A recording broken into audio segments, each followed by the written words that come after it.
ఈరోజు ఈ రాష్ట్రాన్ని అప్పనంగా తాకట్టు పెట్టి దాదాపుగా 1,97,000 కోట్ల రూపాయల్ని 15 నెలల్లో అప్పు తీసుకొచ్చారు కదా. ఎందుకు మీరు 5,000 కోట్లు కూడా ఖర్చు పెట్టి ఈ 10 మెడికల్ కాలేజీని ఎందుకు ఫినిష్ చేయలేకపోతున్నారు? ఆ డబ్బులు ఏమైనాయి అంటే సమాధానం లేదు. ఈరోజు ఎంత ఘోరం అంటే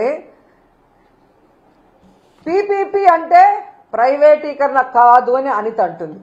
మరి పీపీపీ అంటే ప్రైవేటీకరణ కాకపోతే రౌడీ షీట్లకు ఇచ్చే పెరోలా అని నేను అడుగుతున్నా. ఎందుకంటే పీపీపీ అంటే ప్రైవేటీకరణ అని అందరికీ తెలుసు. మరి ఈ పచ్చ నాయకులకి ఎందుకు తెలియట్లేదో నాకు చెప్పాల్సిన అవసరం ఉంది. ఈరోజు పీపీపీ కానప్పుడు డబ్బులు లేక ప్రైవేటు వాళ్ళకి అప్పగిస్తున్నామని జీవో ఎందుకు ఇచ్చారు? మరి ఆ జీవోని రద్దు చేయండి. మీరు చెప్పినట్లుగా పీపీపీ అంటే ప్రైవేటీకరణ కాదు అని మీరు అన్నది నిజమైతే, డబ్బులు లేక ఈరోజు ప్రైవేటు వాళ్ళకి దీన్ని ఇస్తున్నామని జీవో ఇచ్చారు కదా, అది వెంటనే రద్దు చేసి ప్రభుత్వమే ఆ కాలేజీల్ని పూర్తి చేయాలని కూడా వైఎస్ఆర్సీపీ నుంచి మేము డిమాండ్ చేస్తున్నాం. అండ్ ఈరోజు మీరు చూస్తే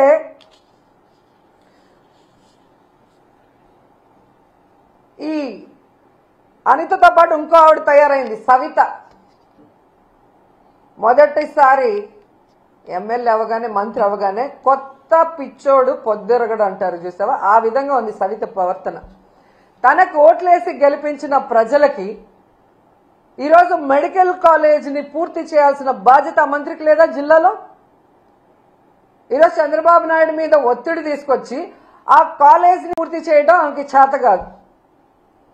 ఈరోజు అమరావతిలో వర్షం వచ్చింది నీళ్లు తోడుతున్నామని కోట్లు వేస్ట్ చేస్తూ తినేస్తున్నారు. దాంట్లో కొంత డబ్బు తీసుకొచ్చి పూర్తి చేయొచ్చు కదా, అది చేత కాదు.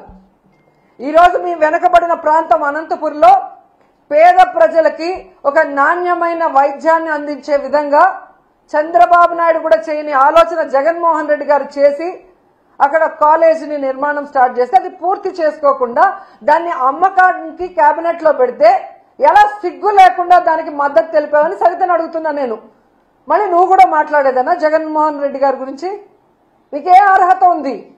నీ కోట్లేసిన ప్రజలకి వెన్నుపోటు పొడిచి చంద్రబాబు నాయుడు చెప్పేదానికి గంగిరెద్దులాగా తల ఊపుతూ జగన్మోహన్ రెడ్డి గారిని మాట్లాడే అర్హత మీకుందా అని అడుగుతున్నా. మళ్ళీ అనిత అంటుంది జగన్మోహన్ రెడ్డి గారు లండన్ మందులు వేసుకోకపోవడం వల్ల ఏదేదో పిచ్చి పిచ్చిగా మాట్లాడుతున్నాడంట. ఈరోజు హైదరాబాద్ లో 15 రోజులకు ఒకసారి ఏఐజీ హాస్పిటల్కి పోయి ఎవరు మందులు వేసుకుంటున్నారో రాష్ట్రంలో ఉన్న తెలుగు రాష్ట్రాల్లో ఉన్న అందరి ప్రజలకు తెలుసు. అబద్ధాలు కల్లార్పకుండా ఎలా చెప్పాలో అనేదానికి మందును కనిపెట్టి చంద్రబాబు నాయుడు మీ అందరికీ ఆ మందు ఇస్తున్నాడు కాబట్టే ఈరోజు మీ అందరూ కల్లార్పకుండా అబద్ధాలు చెప్తున్నారు తప్ప, ఈరోజు మీకు దమ్ముంటే నేను వస్తాను, రండి. రాజమండ్రి మెడికల్ కాలేజ్కి వస్తారా? విజయనగరం మెడికల్ కాలేజ్కి వస్తారా? నేను ఇన్ఛార్జిగా ఉన్న మచిలీపట్నం మెడికల్ కాలేజ్కి వస్తారా? నంద్యాల మెడికల్ కాలేజ్కి వస్తారా? మీ పక్కనే ఉంది కదా, వైజాగ్లో ఉంటావు కదా, పాడేరు, ఆ మెడికల్ కాలేజ్కి వస్తావా? మెడికల్ కాలేజీలు అంటే ఎలా ఉంటాయి, ఎలా కట్టాలి, అక్కడ చదువుకుంటున్న మెడికల్ స్టూడెంట్స్ ఎవరెవరు అనేది డీటెయిల్గా మీకు చూపిస్తాను. దమ్ముంటే ఎవడైనా రండి, తీసుకెళ్తాను. ఏదో పిచ్చి పిచ్చి వీడియోలు తయారు చేసి ఈ పిల్లలు చూస్తే వా అంటారా? ఆ పిల్ల నువ్వేమన్నా యాంకర్వా, హోమ్ మినిస్టర్వా? ఏదో షోలో యాంకరింగ్ చేసినట్టు యాంకర్ లాగా మాట్లాడుతున్నావు. పిల్లలు చూసి వావ్ అంటారా అని. జగన్మోహన్ రెడ్డి గారు ప్రజలకి మంచి చేశారు. మీలాగా ఈవీఎంలను మేనేజ్ చేసుకుని అధికారంలో రాలేదు. ప్రజలకి తాను ఏం చేస్తానో నమ్మకం కలిగించి అధికారంలోకి వచ్చారు. వచ్చిన తర్వాత ఇచ్చిన మేనిఫెస్టోని ఈ దేశంలో ఏ రాష్ట్రంలో ఏ ముఖ్యమంత్రి చేయనటువంటి విధంగా 99% చేసి మీకు ఇచ్చాడు. స్కూళ్ళు కానీ, హాస్పిటల్ కానీ, హార్బర్లు కానీ ఇలా చెప్పుకుంటూ పోతే జగన్మోహన్ రెడ్డి గారు ఎంత అభివృద్ధి చేశారో మీ అందరికీ కళ్ళారా చూశారు. అలాగే ఇచ్చిన వెల్ఫేర్ స్కీమ్స్ అవినీతి లేకుండా డైరెక్ట్ గా ఎలా అకౌంట్లోకి పోయాయో అది కూడా మీరు కళ్ళారా చూశారు. అయినా ఏ విధంగా కళ్ళార్పకుండా అబద్ధాలు చెప్పడానికి మీకైనా ఉండాలి, లేదా మీతో చెప్పించి ఆ చంద్రబాబు నాయుడుకైనా ఉండాలి. ఎందుకంటే ఆయన 4 సార్లు ముఖ్యమంత్రి అయినా ఏ రోజు ఇచ్చిన మేనిఫెస్టోని ప్రజలకు అందుబాటులోకి తీసుకురాడు.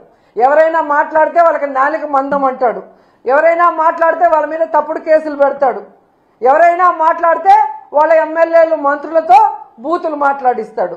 అంతే తప్ప ఆనాడు ఎన్టీఆర్ తీసుకొచ్చిన వాటినైనా ఈయన సక్రమంగా ముందుకు తీసుకెళ్లాడా?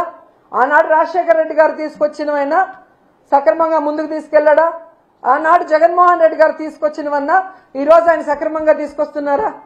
వాళ్ళు ప్రజల కోసం మంచి చేస్తే ఈయన అబద్ధాలు చెప్పి అధికారంలోకి వచ్చి వాటిని ఎలా తుంగలో దొక్కాడో మీ అందరూ కూడా ఈ రాష్ట్ర ప్రజలు అనుభవించారు, కళ్ళారా చూశారు.